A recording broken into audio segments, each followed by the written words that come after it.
Wait, I can't wait for you.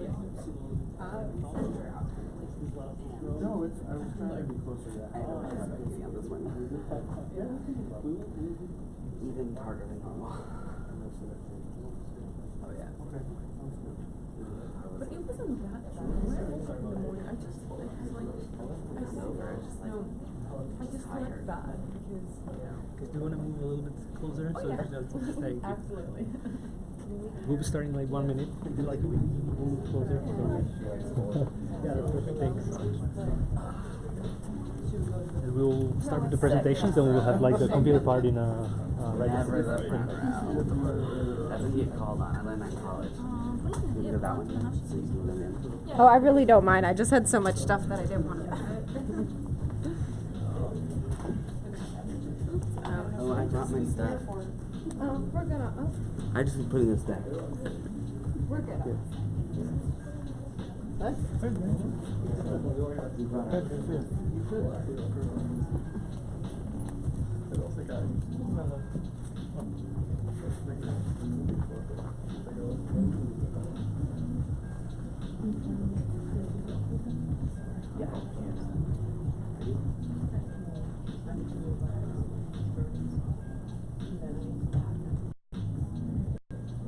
Away from your day jobs and to spend a morning here at Google. So I want to say thank you so much for coming and spending this time with us. Also, a huge thank you to the Slido group. They have been an absolute pleasure to work with, and I'm so excited to learn a little bit more about their organization and the work that they do, and hope that you're excited about that as well. And then also to the Google folks in the background who are making all of this happen as far as the catering and the organization of this event. Big thank you to all of them as well. To get things rolling, we do have a short link here. This will give you access to a Google Doc. You'll have edit access, and I was thinking that we can use this document for a couple different things today. So if you want to snap a picture of it, you can. If you'd like to go there on your laptop or on your mobile device, you can do that as well. And when you go here, you'll see a few different things. I'll actually walk through this shortly. One, there's a way that you can ask us questions. I recognize that we have limited time available together today, but we want to make sure that if you have questions that we're getting them answered moving forward. So if you ask a question, please do add your name and your email, and if we're not able to answer your question while we're here in this room together, we'll make sure that you get an answer moving forward. There's also a way that you can give feedback within that doc. There's a little table. So if you see anything either in our Google tools or in Slido, and if you have any thoughts or suggestions or recommendations for us and you'd like to share that, I feel like this is a great way to make sure that your voice is heard by our product groups. So please do share your feedback there, and we'll be adding some resources throughout the day. I've already added some links and information covering the Google components, and I believe Slido is adding some of their information as well. So please feel free to put your information there, and thanks so much. Does anyone need another second with that short link? All right, good. You're quick. Quick idea of what the agenda is going to look like. One, welcome. Shortly, we'll be hearing from the Slido group. We're actually very lucky to have one of the founders and CEO of Slido joining us. So excited to hear that story. Then at 10 a.m., we're going to have a showcase. So Slido is going to be sharing how their tool works within Google Slides and how you can best leverage that within your environment.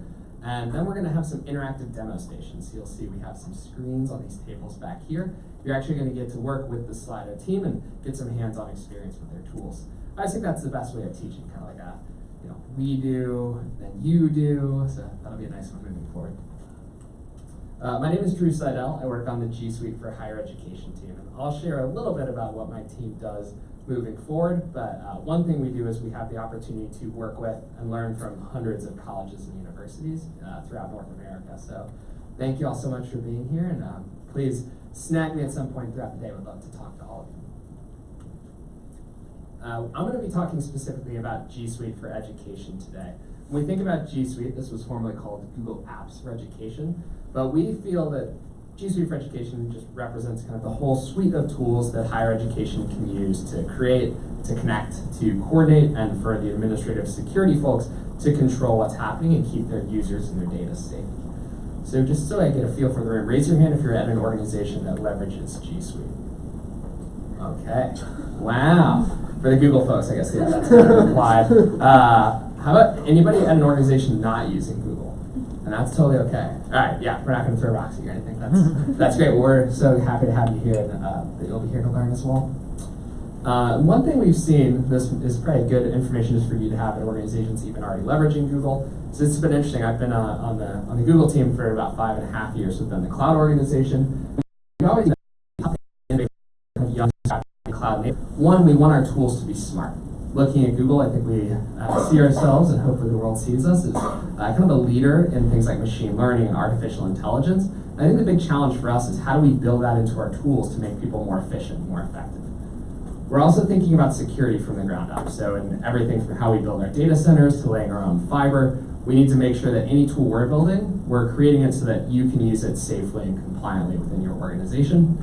And then we also want it to be simple. We feel that our tools should be so easy, they don't even require training to leverage effectively. Of course, we have training materials available, but we want to make sure that everything we're building is as easy to use as possible, and that it's integrated with your systems already.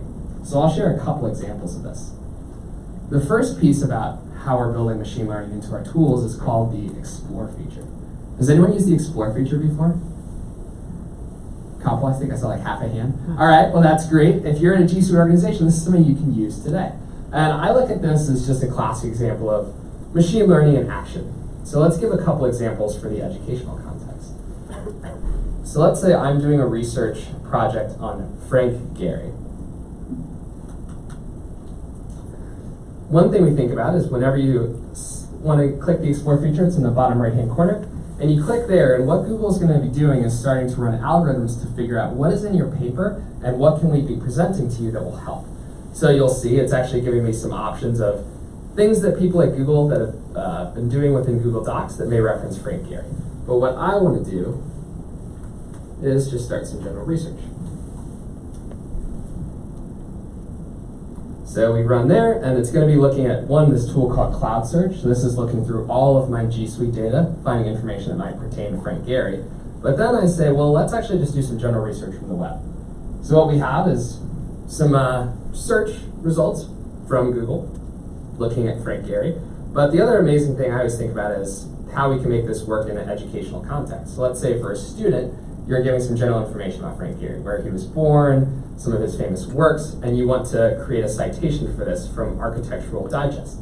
You'll see that we have these little cite as footnote buttons here. We can click there, and what Google is doing is now creating a footnote for you automatically. So something I think back to when I was a student, creating these long bibliographies and footnotes, and I'm kicking myself because this would have saved me hours and hours of my time. And when we show this to a faculty member, can you guess the first question they usually ask? Or an educator? Okay, well usually they ask, can you switch between citation formats? So yes, you can. You can always switch between MLA, APA, or Chicago. And then the same thing if a student wants to do something like add an image, they can click images, and these are all going to be coming from the public domain. So for a student, if you want to include images in your research, you don't have to worry about copyright infringement. So just little things we're doing within Google Docs to make it work better for an educational context. The next thing I'll share within Explore is how we're working to make people more effective in how they build out their presentations.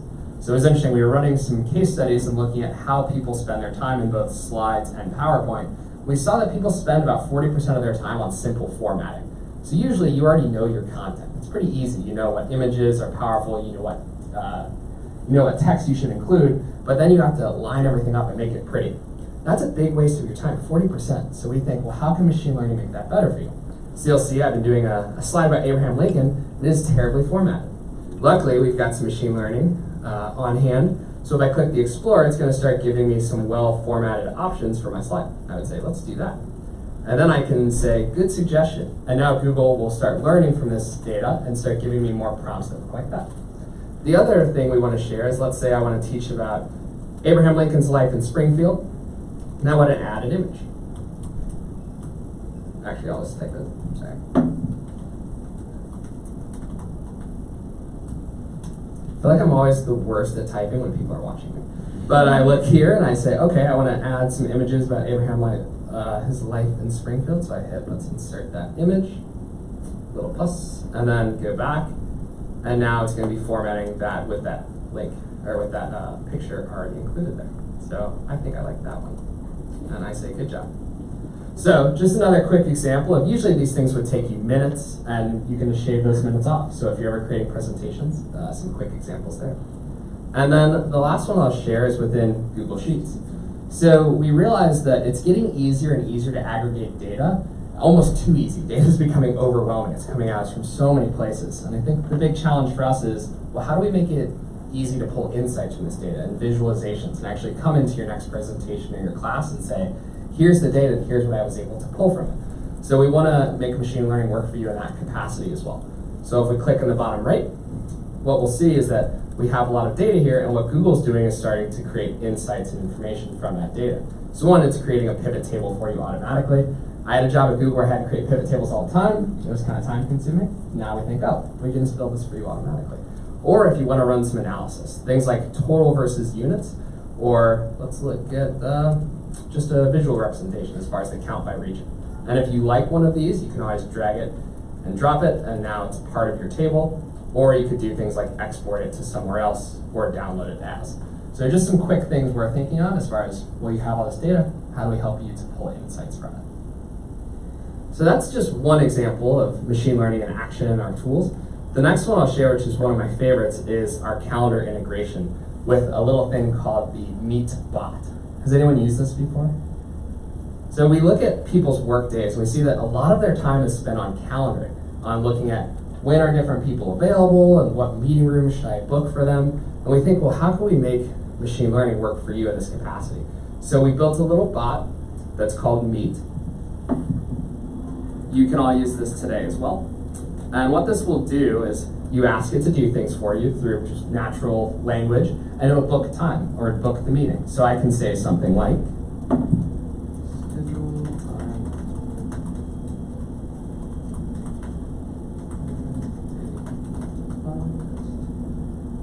Pretty quick. And the Meet bot will go and it'll find time that I'm free and that Ann Goldman's free, and then it'll give me some options for when I should do that. So it's saying, here's some times third week of August that both of you are available. I think I like the idea of a Friday meeting at 3, so I'm going to respond with D. Let's do that one. And now what Meet will do is on the back end, it'll start booking all of these things for us. So let's see what it's actually done. Open up the event in Google Calendar. Here it is. So a couple of neat things. One, it's already named it, Drew Seidel and Ann Goldman Sync. The other neat thing about this is it knows where both of us sit. So Ann sits in Sunnyvale, California, and it's booked a room for her on the same floor where she sits. It's also booked a room for me on the second floor of the 9th Avenue building right across the street. It's already created a Hangout Meet link for us. It's already created a dial-in number, and we can pretty much do anything we need right from there. So then I'll say, let's attach a quick document. Usually in Google Meetings, they'll have a document attached, and I'll say, I want to add the slides from today, and hit save. Don't send. Now, this is probably my favorite thing. I feel like I get invited to meetings sometimes where partners or folks externally, and they'll attach a document, and I don't have access to it. And that creates this really messy loop where I have to then request access, then wait for them to provide me access. So that's a waste of my time, and it's a waste of their time, because they have to then open up the email, go into the document, give me access. Google on the back end just did a quick check. Turns out Ann Goldman doesn't have access to this file, so it's asking me proactively, someone needs access. How do you want to provide access to them? And I say, I want to give Ann Goldman quick comment access, then hit invite. And now that's all done. So you'll see just a quick example of how we can use technology to make things a little bit more effective. And then the last one I'll share, which I absolutely just love because of the accessibility component, is we're always thinking, how do we make our tools work better for all users? And one example of that is called live captioning in Hangout Meet. So if you're using Meet to do your video calls, if we open this up, this is also available in Google Slides, which we can show in just a moment. Anytime you join a meeting, in the bottom right-hand corner, you'll see a little place where you can turn on closed captioning. So if I do this, what this is now going to be doing is closed captioning everything that I say within the meeting. And if anyone else is in the meeting with me, it's going to be captioning what they say as well. So if you imagine for things like online lectures, or if you have students joining remotely, or if you have students that require a different type of accessibility in your classrooms, you can open up a Meet, turn on closed captioning, and this will happen automatically on the background for them. Pretty unbelievable. And it's accurate. There you go. And if you want to use that in slides, which you could do later in the Slido event, whenever you hit present, you'll see it just down here. So if you're teaching a class and you want to have closed captions as part of that presentation, they'll be, oh, I gotta allow, let's allow that. So there we go. Now, if you're teaching a class and you want to have closed captionings live for all of your classes, you can use Google Slides, and it's happening automatically for you in the background with just the click of a button. There we go. As far as security, we're thinking of some things that we could share, like some of our bells and whistles for G Suite administrators to let them defend against spam and things of that nature. We didn't think that was really necessary, but things we do want you to know is, one, as educational organizations, you have full control of your data with Google. If you ever want to leave Google, we have whole teams here that make it easy to take your stuff with you. So we have no control of your intellectual property, it's all yours. We want you to be able to know where your data is stored at all times and rely on it being readily available. And at Google, we recognize that a lot of the work we're doing around encryption and security standards is great, but we would prefer to rely on some independently verified security practices. So anything you're doing within G Suite can be used fully in compliance with things like FERPA and HIPAA and GDPR. And last, we're never going to give any kind of backdoor government or entity access to your data. So that is something we pride ourselves on, is we're never going to let Cambridge Analytica use anything in G Suite to get to you, we promise. And the last piece I'll share when we think about how we can make things simple within the G Suite world is we think a lot about integration. And what we've heard constantly from higher education is that they don't want us building a competing tool to the LMS. In higher ed, there's been so much investment in tools like Blackboard and Canvas, they don't want educators or students going to another tool to do their grading and their feedback. So we've built accordingly, and our first foray into this is a tool called CourseKit, which is currently in beta. And we'd love to get all of you involved and give us your feedback on it. So a couple things that you can do there. One is we've made it smart so that as an instructor, if there are things like frequently used pieces of feedback, those are automatically being saved to your comment bank, which will make you a little bit quicker at how you give feedback to students. One, it's also secure. So we built something called the File Embed tool, which will allow instructors to attach things like assignments and announcements right from Google Drive. And it's very simple.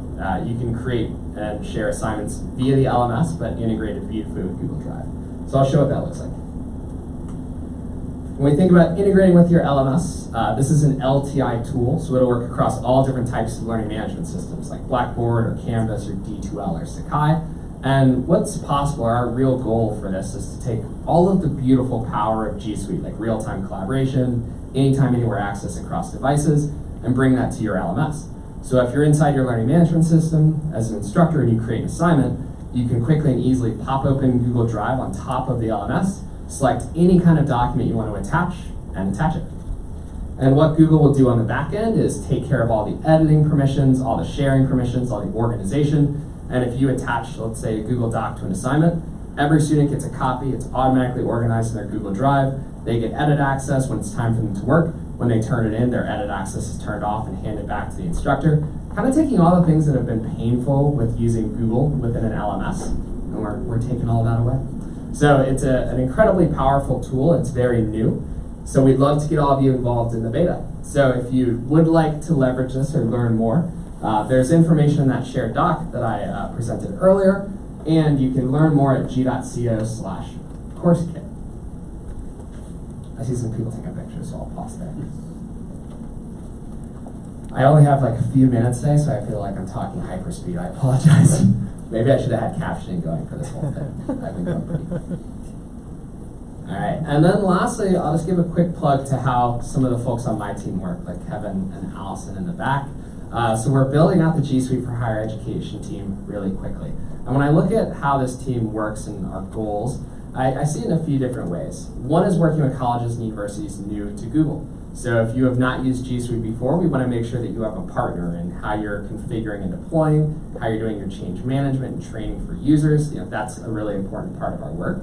But we also think about, well, how do we work with organizations that are already leveraging Google? We realize that there are so many more things that we can do about building excitement on campus, creating a stronger partnership with Google of being a conduit to all of our different programs. And Google's doing so many exciting things. How do we open that world up to you?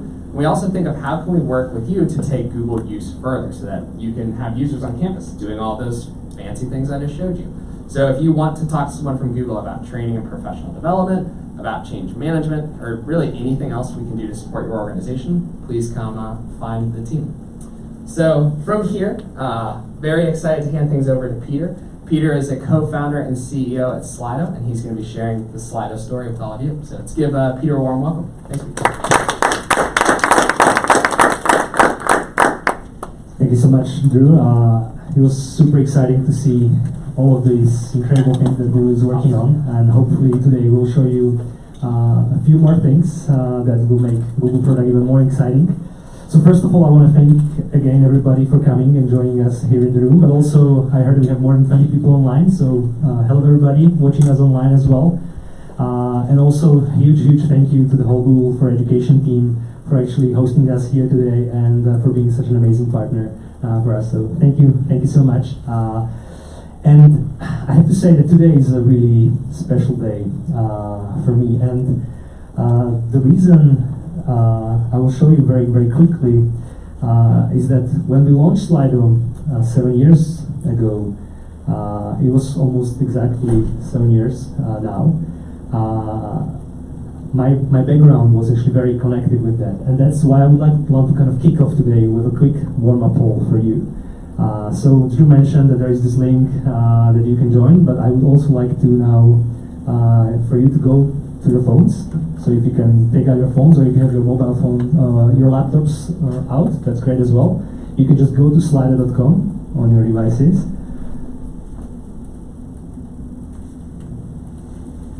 Oh, thank you.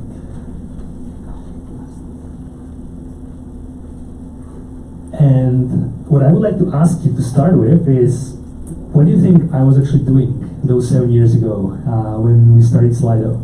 Was I teaching at a university, or was I actually working for Google in Slovakia, or was I running a non-profit trying to help improve education in Slovakia? Any guesses? Okay, we have some votes coming in.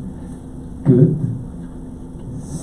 So, most of you think I was running a non-profit, trying to help improve education in Slovakia. Yes, that's correct. Some of you thought I was teaching at the university. Yes, that's correct. And yes, I was also working for Google in Slovakia at the time. And you know, I was a bit bored, so I decided to start a company. Joke aside, actually, the inspiration for Slido came out of the teaching at the university. This is actually our university, Comenius University in Bratislava, where I was teaching a course about online marketing. And really the reason why I started teaching was because I had some amazing teachers in my life that had incredible impact on me and that really changed the trajectory of my life. And I wanted to give back, and I wanted hopefully to help some other students and have similar impact on their lives. And I knew that if I want to have this impact, I was young, I need to constantly improve my teaching. So what I started doing after my courses is I just created this simple doc in Excel. It was Excel at the time, not Google spreadsheet. And I printed it out before every one of my class. And the evening before my class, my wife actually helped me cut those papers. And then I gave those little papers to my students after every class, just asking them two simple questions. How did you like the class? And did you learn anything useful? And on the other side, it was empty. They could write me any kind of comments or notes.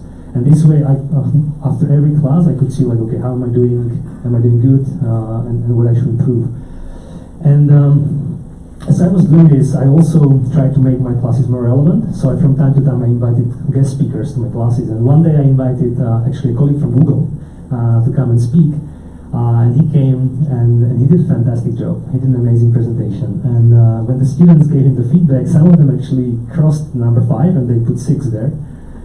They never did for me, but anyway. But when I gave him the feedback afterwards, he was thrilled. He was like, wow, this is amazing. I wish I would get this after every one of my presentation. It's so rewarding to see that after taking the effort, taking the time to come to the students, seeing the impact that the presentation had. But he asked me, you work for Google, right? Why your wife is cutting these papers for you every night? Just build an ad for that, right? And it was a fair point, I think. So we decided that, yeah, let's do it. Let's build a simple tool to actually help people collect the feedback. So we went with a friend of mine from the foundation. We went to Startup Week in Bratislava, and we decided, like, okay, let's try to build a prototype, that I could use in my classes, maybe other teachers could use in their classes. And we found some two amazing guys on that Startup Weekend who joined our team, and we won the Startup Weekend. And we thought afterwards, like, maybe actually this would be bigger than just a simple prototype. Maybe we could build a product which could have a bigger impact. So that's actually how we decided to start Slido and build a company almost exactly 7 years ago. It was an interesting trajectory, and at the beginning we were trying to find, like, what is really the use case where we can add most value.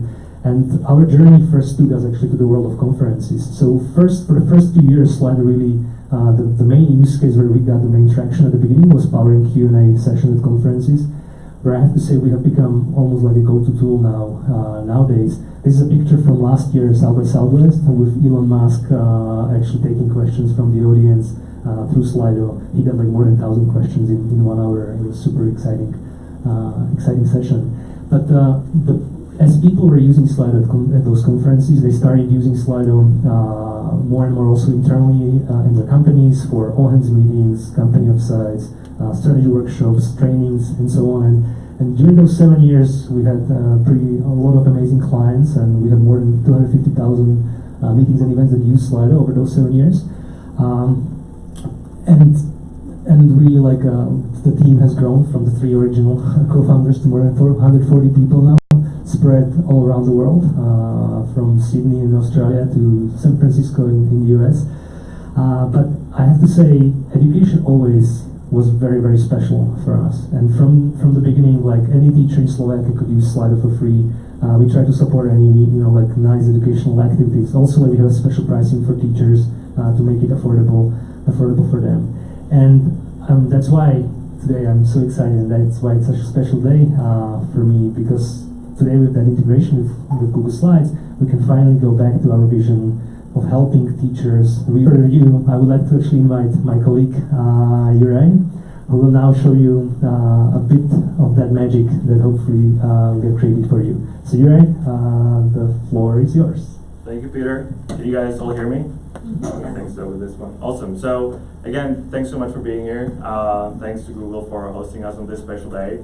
I think, as you heard from Peter's story, it took us a while to get here, 7 years to be precise, but we didn't want to rush anything. When we started working on this project with Google Slides and Google for Education team, we set our vision to make it really, really ridiculously easy for presenters, teachers, any presenters to create a dialogue with your audience. Something that magical that you don't even have to leave Google Slides. So, after months of hard work by a team that's pretty amazing. Some of them are here in the room, and some of them are joining us online from the HP in Slovakia. It's my pleasure to introduce you to Slido for Google. Wow, Slido for Google Slides. It's such a difficult name that I've been saying it for so long over the past few months. Anyway, so you could clap now, but don't clap. No, the fun part is just about to start, because there wouldn't be a launch event without a live demo, and I love live demos, especially when they work. So we'll see how that goes. No, but really, we'll do a live demo, and actually, if you have any questions, please continue to use Slido. If you have any questions, submit them there, and I'll get to answer those towards the end.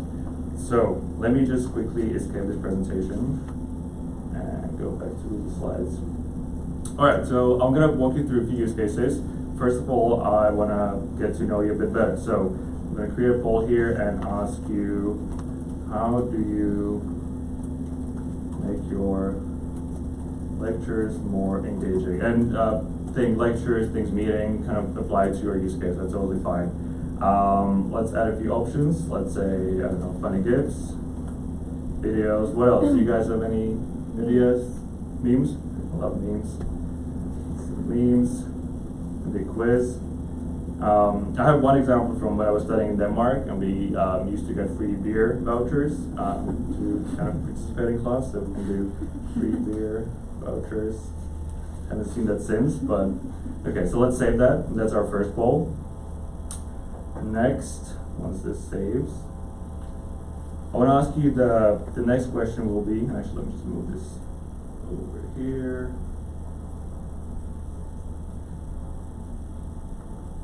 Alright, cool. So the next poll I want to create is, I want to learn a bit more about your struggle. So this one we'll do as a word cloud, and we'll do, what's the biggest struggle with your lectures? And again, if it's a meeting, that's fine, we'll save that. And finally, we're all here to hear your feedback today. So I'll just quickly create a survey. Let's do that here. Convert to survey, like feedback. And we'll do a rating poll here and say, how excited are you about Slido for Google Slides? Now I know how to say that. No, I don't. Wow. Okay, and we'll do 6 stars here. That's going to be the scale. And I'm going to add one more open text, just with any other comments. Cool. That's us done. So that's 3 polls. Now, are you guys ready to join me in on this one again? Get your phones out. And I'm going to start presenting here. Let's see. Cool. So the first one should be fun. I wonder if there are any other people in the room that have been given free beer vouchers. Well, let's see. How do you make your lectures, meetings, classes more engaging?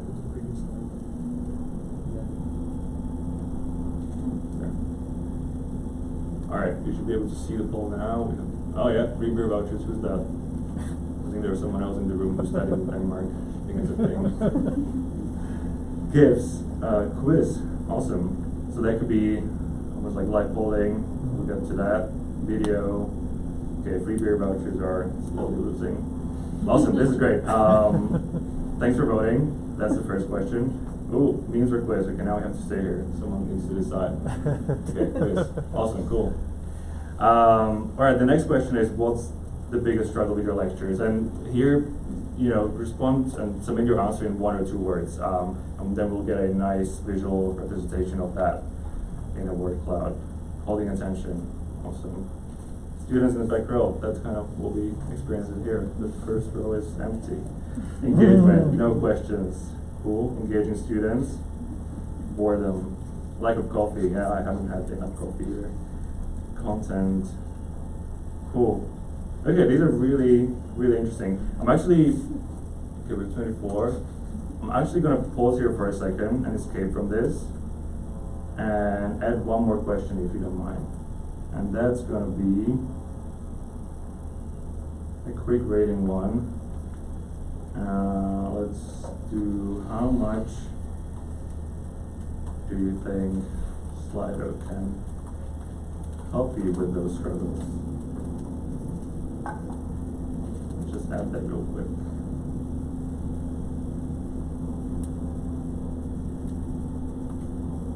Okay, present.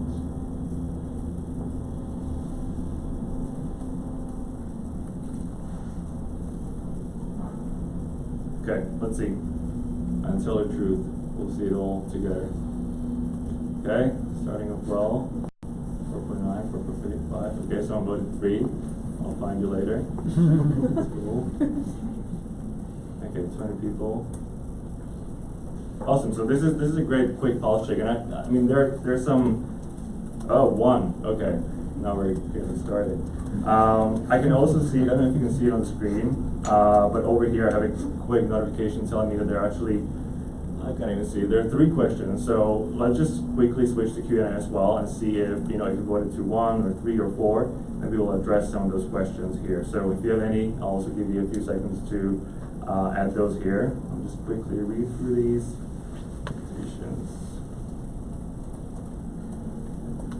Nice. Okay, we can start with the first one, the top voted one. And that's, are there any limitations in the beta that we should keep in mind? So yes, since this is in beta and we're kind of getting started, there are 3 main limitations. The first one is with the favorite and well-deserved, well-received GIFs. So currently the integration won't support any sort of animated GIFs. They'll just be displayed as static images. That's one limitation. The second one is skipped slides. If you skip a slide in Google Slides, it will still be shown. So right now you kind of have to move it towards the end of the presentation or delete completely. And the third one is, what is the third one? I just went blank. I do have it somewhere. The third one is animated transitions. It's all about animated stuff. So if you do add those transitions to your slides that, one bullet point appears after another, that also won't be shown. They'll be just shown all at once. But again, that's something that right now you have to replicate with a workaround and kind of duplicate those slides and replicate it that way. So those are the three limitations, but we'll be, of course, working with the Google team, hopefully more closely to kind of solve some of these and add more of that availability later on. And I think this nicely ties into question from Alex, what's next on the roadmap for this integration? And I think the first and most important thing is working very closely with all of you and the group that has been providing us the feedback early on things that you would like to see. Is the support for GIFs important? That's something that we want to prioritize then. Also, once we're kind of building more of these features, we want to also add a support for more of the G Suite products. So, for example, we have built now an integration with Google Sheets, so that later on you'll be able to get real-time analytics into a Google Sheet from a Google Slides presentation once you're running a meeting or event like this. But again, we would love to hear your feedback, and we'll get to more of that also at the demo stations. All right, let's carry on here. Can we embed live results in Google Slides? So right now, if you mean to have those live results as part of the deck, not really. What you see as part of the deck is basically a holding slide that will get replaced by the live interaction once you click on Present with Slido. That's kind of how we enable that interaction. Again, if you want to go more in depth with that one, we can do that at the live demo stations. Are there best practices and creative scenarios of using polls published by Slido? They are, again, great topic for live demo stations, but I think the main use cases that we're trying to highlight here are, quick check for understanding or a pulse check, something that I just did with a quick rating poll to see if Slido could help you with those struggles. Q&A is a very powerful one. You're basically giving everyone in the room voice so they can submit those questions anonymously or with their name and upload the ones that are really kind of the most burning ones. And quick feedback, of course, something that relates to Peter's example from the beginning. So those are the three to highlight, but again, we'll kind of talk about more of them in the demo stations. I think this is kind of just what I answered here as well. Did you think Slido would connect with Google when you first launched? I think that's more a question to Peter. Do you want to comment? No idea. No idea. Exactly. You don't know. It took us 7 years to set, but we're here. When is this live for EDU? So it's live today. That's right here, and it's super exciting. So it's still in beta, given those three limitations, but it's live. You can find it on the G Suite Marketplace and download the add-on. Super easy to set up, but if you have any questions, we'd love to help you and walk you through it. Is it possible for the teacher to see the students' names? Yes, it is, and you can also kind of disable the anonymity feature. We talked to a lot of teachers at Salvadore's EDU as well a few months ago, and kind of understood that that's an important thing. Even things like SSO, single sign-on, could be important for the classroom. So again, have to chat more, but it's possible. Wow, a lot of questions. What are some of the competitive, advantages over competitors like Poll Everywhere? So I guess we could talk about different things here and kind of, I'd love to understand your use case a bit more. If we focus on the Google Slides integration, we kind of strive for that magical experience where you don't have to leave Google Slides, and kind of you can create and manage the event from the sidebar on the right-hand side, and then just launch it with the Present with Slido. What we hear from some of our users is also the ability to customize the look and feel a bit more. But again, if you have any concrete things, or if you'd like to follow up now, if you're in the room, take that. If we are a G Suite institution, what is the cost to use Slido? So we do have a specific EDU pricing that makes it pretty accessible for different levels. So either a teacher license, which is for you, then a department license or institution. And I think we can cover the pricing one-on-one, but the teacher license is $75 per year, so pretty accessible. But also we'd love to hear your feedback actually on that one to see if, something like a monthly pricing would make more sense and would make it easier for you. Pretty open.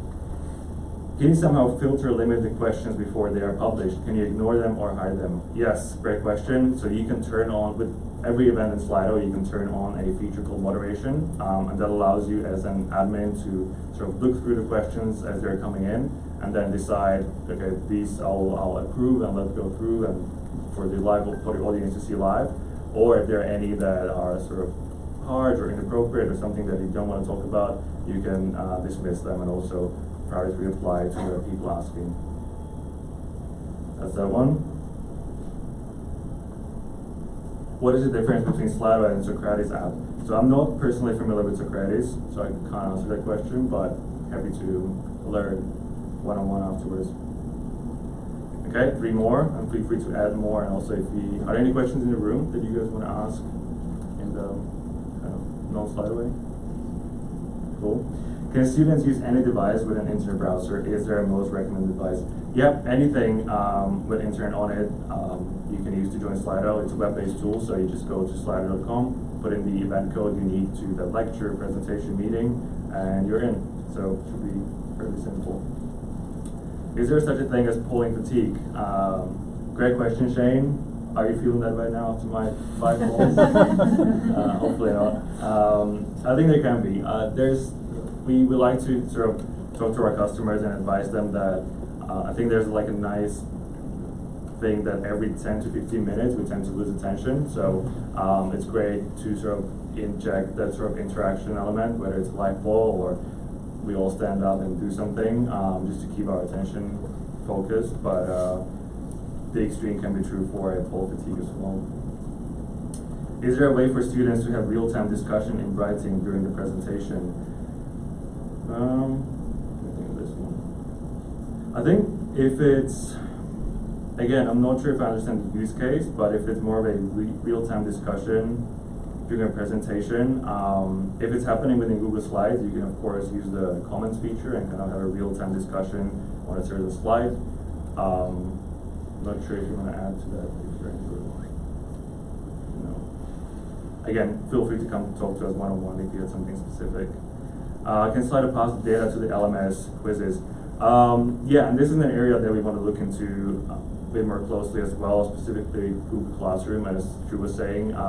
If there are any opportunities for an integration that we can pass the data more seamlessly and automatically, we would love to do that. Right now it's more of a manual job, but you can, from any Slido event, you can export the data and the results to both an Excel spreadsheet and also to a Google sheet right now, and kind of import it manually for now.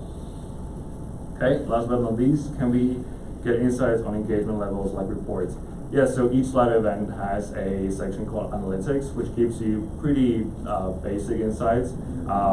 Gives you insights on how many students or participants joined, and what was the engagement overall in polls, and also Q&A, kind of a breakdown how many of those were asked with a name or anonymously. We can demo that during those demo stations times as well. All right. Thanks for your questions. Let me quickly go back here. And I think we had one more. We had the quick feedback poll finally, so to avoid the fatigue, one last poll. And this was going to be interesting because, again, we're here for your feedback, so we're going to hear and see what do you think about the integration. Of course, it's not perfect. We're just getting started. And we need your feedback. But how excited are you right now? Cool. I do accept 5 and 6. I do get 4. Let's see. 5 of 5. Okay, 14 people. Let's get to at least 20. 17.